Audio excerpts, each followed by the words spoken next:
Olá pessoal, hoje eu venho aqui para fazer um vídeo respondendo uma pergunta bastante frequente que é sobre relacionamentos e astrologia. Muita gente pergunta assim: Débora, meu signo combina com signo tal? Será que se eu tiver um relacionamento com uma pessoa com signo tal vai dar certo? Dá para perceber que existem afinidades e existem dificuldades ou até mesmo desafios entre outros signos. Por exemplo, um signo de terra com um signo de água vai haver uma troca bacana. Se for uma situação em que nós temos um signo de terra e um outro signo de terra, fica mais harmonioso ainda. Mas se for um signo de terra com um signo de ar, pode ser que esse relacionamento ganhe um pouco de desafio aí. Assim como os aspectos, né? Quadratura é um aspecto de desafio.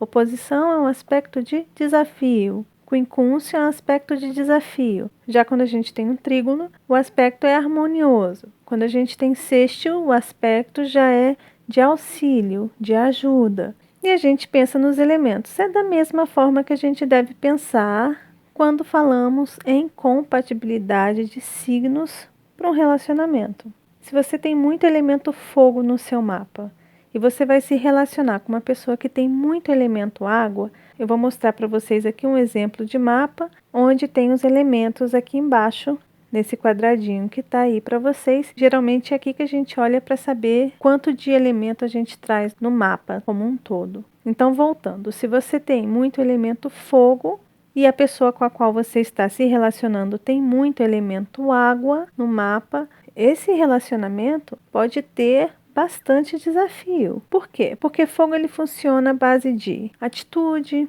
paixão, de impulso, de vontades, de desejos, de instinto. Fogo é muito visceral, a energia do fogo é muito intensa, é muito para fora, né? Precisa de muita ação, precisa de muito movimento, de muita energia. Já uma pessoa que tem muito do elemento água no seu mapa, ela já trabalha mais o emocional, ela já é mais sensível, ela já é mais ligada às energias, ela já necessita um pouco mais de segurança emocional, ela já é mais apegada às coisas, é um pouco mais possessivo, por exemplo, quando a gente pensa em escorpião. Agora, se o relacionamento acontece com um mapa que destaca água e que destaca, por exemplo, terra, esse relacionamento pode se tornar duradouro, sólido, seguro, mais calmo, mais tranquilo, porque a água irriga a terra. Então, quando vocês perguntam sobre compatibilidade de signos, o que os astrólogos geralmente respondem é isso. Signo de touro vai combinar com o signo de virgem. Também pode combinar com o signo de capricórnio. Também pode combinar com o signo de câncer. Também pode combinar com o signo de peixes.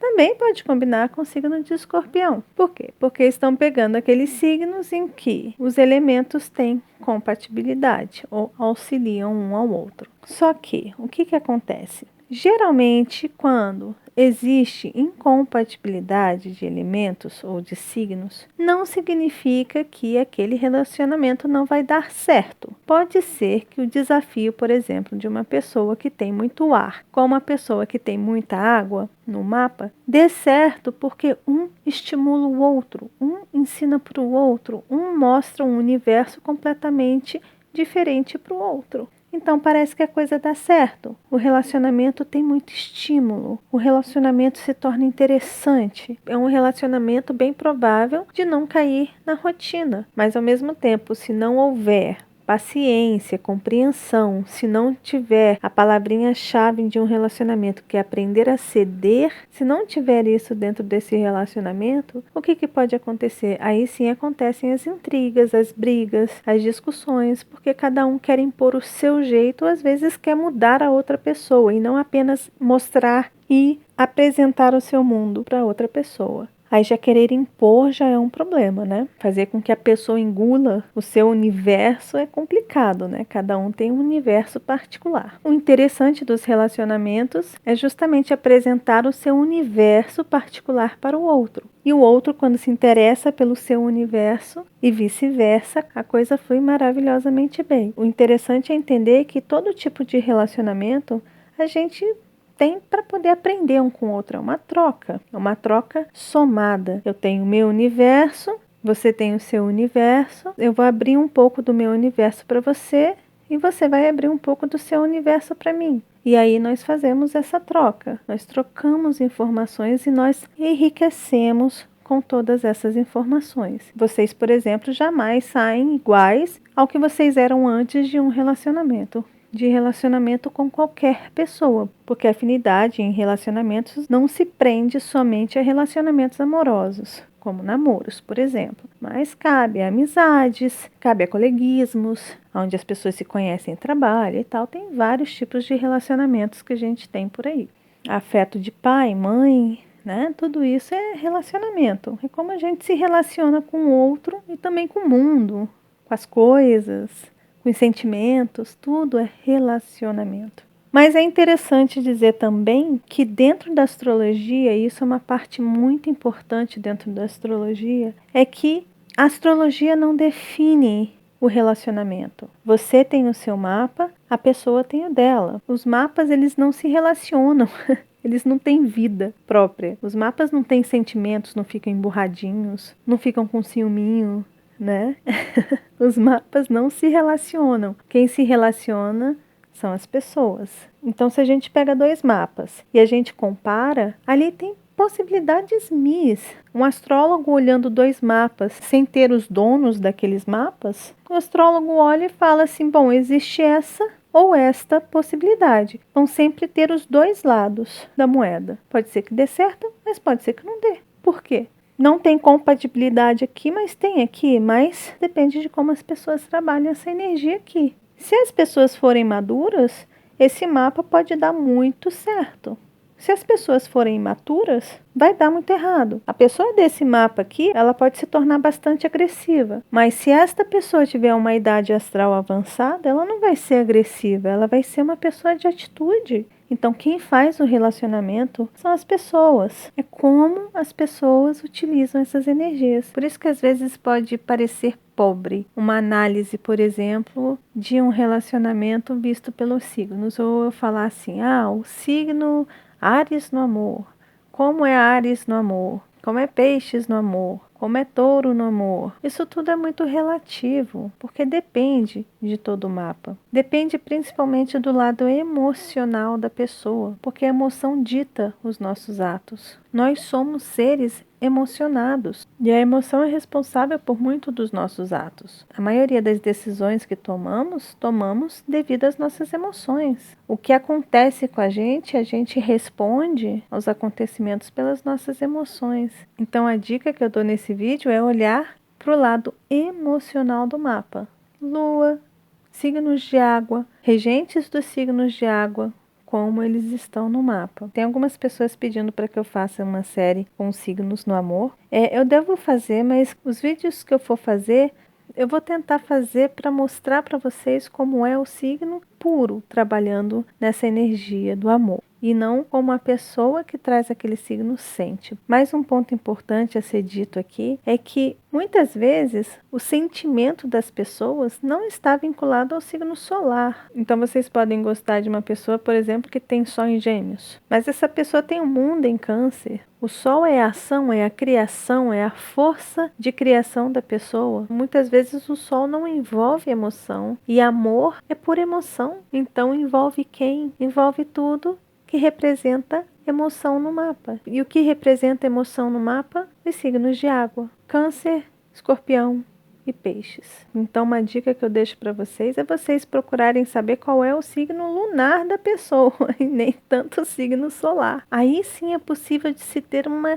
ideia melhor sobre a compatibilidade dos signos. Signo lunar. É importante olhar os regentes dos signos de água para poder analisar a emoção, como a pessoa é emocionalmente. Mas, quando acontece o relacionamento, Vênus, por exemplo, ganha uma importância infinita. Mercúrio, uma outra importância infinita. Porque Vênus são os valores que cada um tem. Se uma pessoa gosta, por exemplo, de ficar em casa, valoriza ficar em casa assistindo um filme, gosta de ficar comendo pipoquinha debaixo da coberta, e a outra pessoa gosta de sair, de estar envolvido com os amigos, de festejar, de curtir, de ir pra night, de ir pra balada, Imagina, o querer aí não vai ser compatível e isso pode causar muito problema. Se uma pessoa tem Vênus, por exemplo, em Sagitário, que é super livre, que não pensa em nada, que não calcula nada, que gosta de se aventurar, que faz as coisas por paixão, e vem uma pessoa, por exemplo, com Vênus em Capricórnio, que é todo certinho, que é todo meticuloso, que gosta de fazer as coisas calmamente, gosta de sentir uma certa segurança, que valoriza o trabalho, que valoriza a sua posição social, que trabalha duramente para chegar lá, para depois proporcionar à sua esposa lazer, prazeres. E essa esposa, por exemplo, não quer isso, quer curtir a vida, quer viver o momento intensamente. Imagina, isso aí dá um problema danado. Tem que ter muita sabedoria, tem que ser muito maduro para poder lidar com esses extremos. Aí entra Mercúrio. Mercúrio é a comunicação. Se a pessoa, por exemplo, tem Mercúrio em Câncer e a outra pessoa tem Mercúrio em Aquário, por exemplo, meu Deus, que comunicação difícil. Porque enquanto uma está no passado, está presa às suas lembranças, só fala do passado, fala com um monte de emoção, tudo que comunica, comunica através das suas emoções. Aquário não, Aquário vai comunicar pela lógica, vai ser seco, vai falar a verdade, vai ser sincero. O que passou, passou. A pessoa com Mercúrio em Aquário vai estar viajando lá em coisas futuras, sabe? Já planejando a vida lá na frente, enquanto a pessoa com Mercúrio em Câncer está ali, presa ao passado, falando do seu passado, contando as histórias de família. Aquário. Mercúrio em Aquário, esquece. Mercúrio em Aquário não quer mais falar sobre passado. Passado é museu, tem que ficar lá atrás. Então, quando o relacionamento começa a acontecer, aí sim pega esses planetas e começa a analisar cada detalhe dele. E daí se faz uma sinastria. E dentro dessa sinastria, geralmente se fala, olha, existe essa compatibilidade e existe esta incompatibilidade. Geralmente vão ter compatibilidades e incompatibilidades. Isso aqui define o relacionamento? Não, não define o relacionamento. O que define o relacionamento é como as partes lidam emocionalmente com estas questões. Então, se essas pessoas forem maduras, se essas pessoas forem pacientes, ou se essas pessoas se amam de verdade, com certeza elas vão superar cada uma das dificuldades que aparecer ali. E também até os facilitadores. Porque, por exemplo, uma pessoa que tem Mercúrio em Câncer e a outra pessoa também tem Mercúrio em Câncer, ou seja, a comunicação vai ficar sempre no passado, a comunicação vai ser muito emotiva.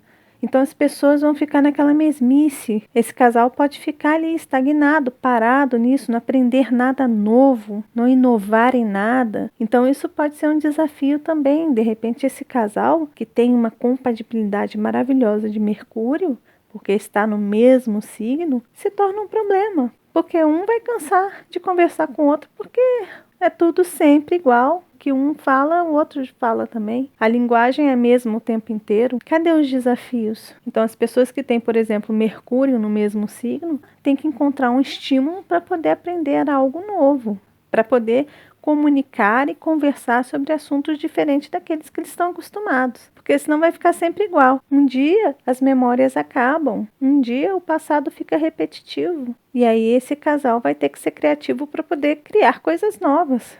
Né? Vocês conseguem entender? Saturno é um planeta extremamente importante dentro do relacionamento, porque Saturno, ele traz para o relacionamento tanto as correções e as cobranças, ele chega cobrando, ele chega impondo, ele chega exigindo que as coisas sejam bem feitas. Ele não quer nada feito nas coxas, mas ao mesmo tempo, Saturno dentro de um relacionamento é muito importante, porque é ele quem estrutura o relacionamento, é ele que traz uma base sólida. Depois que Saturno passa, você pode ter certeza que por onde ele está passando, o setor ali do mapa ganhou um solo firme. Saturno dentro de uma sinastria, ele é importantíssimo. Por exemplo, se a pessoa tem um Saturno em cima do seu Sol ali, limitando o seu brilho, bloqueando os raios do seu Sol, por mais que seja difícil, uma hora esse Saturno vai sair de cima do Sol, nada é eterno, e esse Sol vai brilhar. E quando ele vai brilhar com muita força. Mas será que Saturno estava encobrindo aquele brilho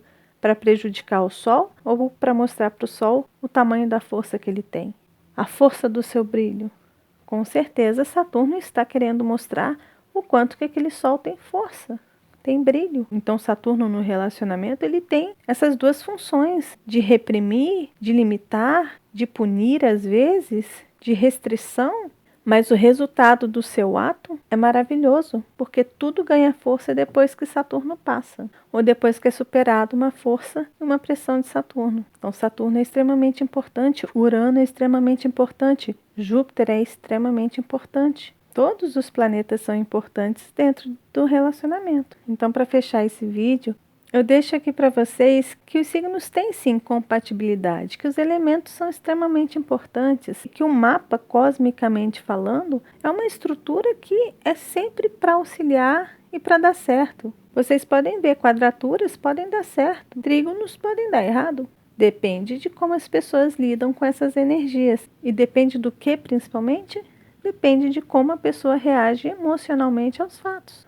No fim, quão madura essa pessoa é para poder lidar emocionalmente com as questões emocionais que refletem nos seus atos, nas suas ações, naquilo que as pessoas criam futuramente para elas.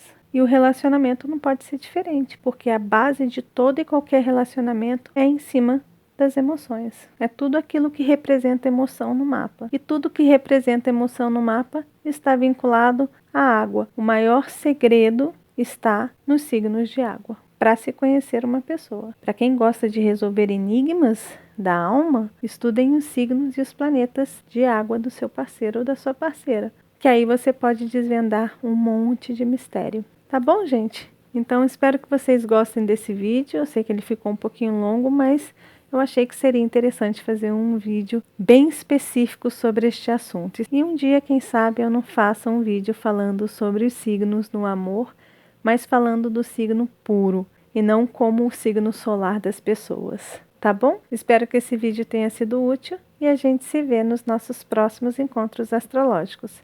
Até lá! Tchau!